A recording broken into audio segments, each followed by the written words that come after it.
भाजप नेते आणि आदिवासी विकास मंत्री डॉक्टर अशोक उईके सध्या चांगलेच गोत्यात सापडलेत। आदिवासी आश्रमशाळेतील विद्यार्थ्यांच्या मुद्द्यावरून अशोक उईके यांना चांगलंच घेरलं गेलंय। म्हणजे गडचिरोलीच्या जपतलाई आश्रमशाळेतील सर्पदंशाच्या घटनेत 3 विद्यार्थिनींचा मृत्यू झाला। या घटनेनंतर परिसरामध्ये एकच खळबळ उडाली। हे प्रकरण तापल्यानंतर प्रशासनाकडून सध्या मोठे निर्णय घेण्यात आले। या घटनेची गंभीर दखल घेत आदिवासी विकास मंत्री अशोक उईके यांनी जपतलाई आश्रमशाळेला भेट देत पाहणी देखील केली। तसंच या दुर्घटनेला जबाबदार असलेल्या संस्था चालक आणि संबंधितांवरती सदोष मनुष्यवधासह कठोर कारवाई करण्याचे निर्देशही दिले। यासोबतच राज्यातील सर्व 513 अनुदानित आश्रमशाळांचे 3 महिन्यात तृतीय पक्षी ऑडिट करण्याचा निर्णय घेण्यात आला। आश्रमशाळांमधील विद्यार्थ्यांची सुरक्षितता, इमारती व्यवस्था, पिण्याचं पाणी, भोजन, स्वच्छता, आरोग्य सुविधा, साप विंचूसारख्या कीटकांपासून संरक्षणाची व्यवस्था तपासली जाणार आहे। जपतलाई आश्रमशाळेतील विद्यार्थ्यांची 15 ऑगस्ट पर्यंत सुरक्षित ठिकाणी शैक्षणिक आणि निवासी व्यवस्था करण्याचे निर्देशही उईके यांनी दिले। मात्र या संपूर्ण प्रकरणावरून आता आदिवासी विद्यार्थी संघ आक्रमक झालाय। आदिवासी विद्यार्थी संघाचे अध्यक्ष नंदू नरोटे यांनी मंत्री अशोक उईके यांच्या थेट राजीनाम्याची मागणी केली असून 25 ऑगस्ट रोजी गडचिरोली जिल्ह्यातील सर्व आदिवासी आश्रमशाळा बंद ठेवून आंदोलन करण्याचा इशारा दिलाय। याबाबत नंदू नरोटे यांनी नेमकं काय म्हटलं पाहूयात। आदिवासी विद्यार्थी संघाच्या वतीने आज या ठिकाणी पत्रकार परिषद घेण्यात येत आहे। जपतळे आश्रमशाळेमध्ये 3 आदिवासी विद्यार्थिनींचा दुर्दैवी मृत्यू झालेला आहे।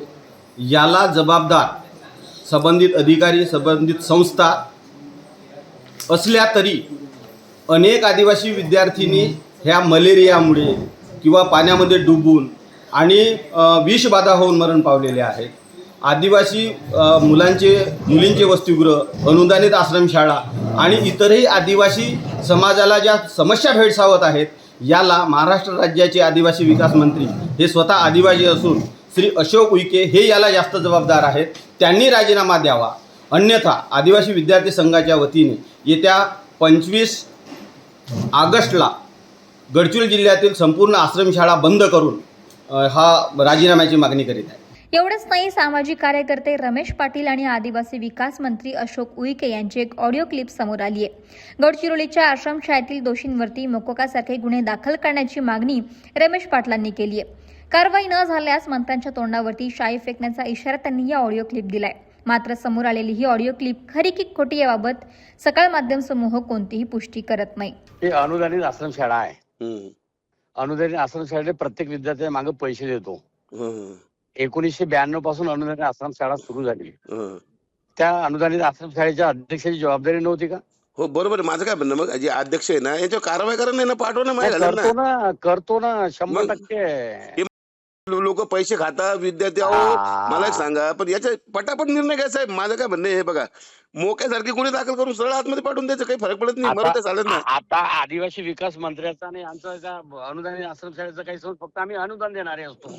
नाही, पण अनुदान जरी असलं साहेब, तुम्ही कडक कार्यवाही करा। बघा तुकाराम आज या 2 दिवसात त्यांच्यावर अशी कडक कारवाई होईल का तुम्हाला का? हे बघा साहेब, एक सांगतो तुम्हाला, हे बघा साहेब, आम्ही तुमच्यावर प्रेम करतो बरं का, पण तुम्ही कारवाई नाही केलं तर आम्ही तुमच्या तोंडावर शाई फेकणार साहेब 100%। बघा बरं बघा, वाईट नका वाटून देऊ। बघा तुम्ही कारवाई करा, तुमचं बघा, तुम्ही कारवाई करा, गुलदस्ता घेऊन येतो। बरं, तुम्ही चांगलं काम करा, गुलदस्ता घेऊन येतो, नाही तर बोटा घ्यायची तयारी ठेवा बस।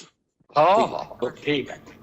दरम्यान गडचिरोली सोबतच अमरावतीच्या मेळघाटमधील आदिवासी आश्रमशाळेतील विद्यार्थ्यांना झालेल्या कथित विषबाधेच्या मुद्द्यावरूनही मंत्री अशोक उईके यांच्या वक्तव्यावरून वाद निर्माण झालाय। विद्यार्थ्यांना व्हायरलच्या पार्श्वभूमीवरती रुग्णालयात दाखल करण्यात आलं होतं, विषबाधा झालेली नव्हती असं मंत्री अशोक उईके यांनी म्हटलं। तर सेंट्रल किचनच्या माध्यमातून दर्जेदार भोजन पुरवठा केला जात असल्याचंही त्यांनी स्पष्ट केलं।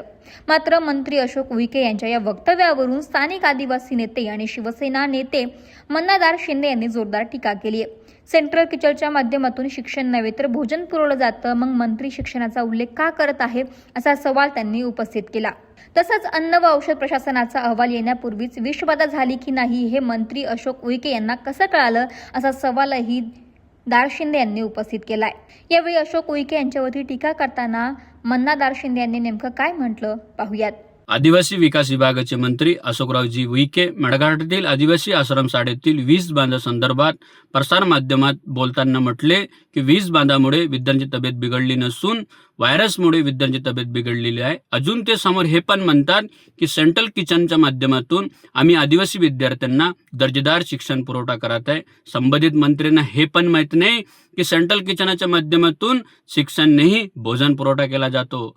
आम्ही सर्व आदिवासी बांधवांना आज प्रश्न आहे की खरंच आदिवासी विकास मंत्री डॉक्टर आहे किंवा नाही. मी स्वतः उच्च प्रकल्प अधिकारीला फोन केला आणि विचारलं की FDAचे रिपोर्ट आले किंवा नाही. त्यांनी स्पष्ट उत्तर दिले की अजूनपर्यंत FDAचे रिपोर्ट आलेला नाही. तर मग मंत्री महोदयांना कुठून माहीत पडलं की हे व्हायरसमुळे झालेलं आहे. संबंधित मंत्री सेंट्रल किचन संचालकांना वाचवण्याचा प्रयत्न करत आहे. हे मंत्री, आम्ही आदिवासी विद्यार्थ्यांच्या जीवावर खेळणार आहे, अजिबात खपून घेणार नाही. येणाऱ्या काळावर ह्या मंत्रीच्या विरोधात जनआंदोलन करल्याशिवाय राहणार नाही.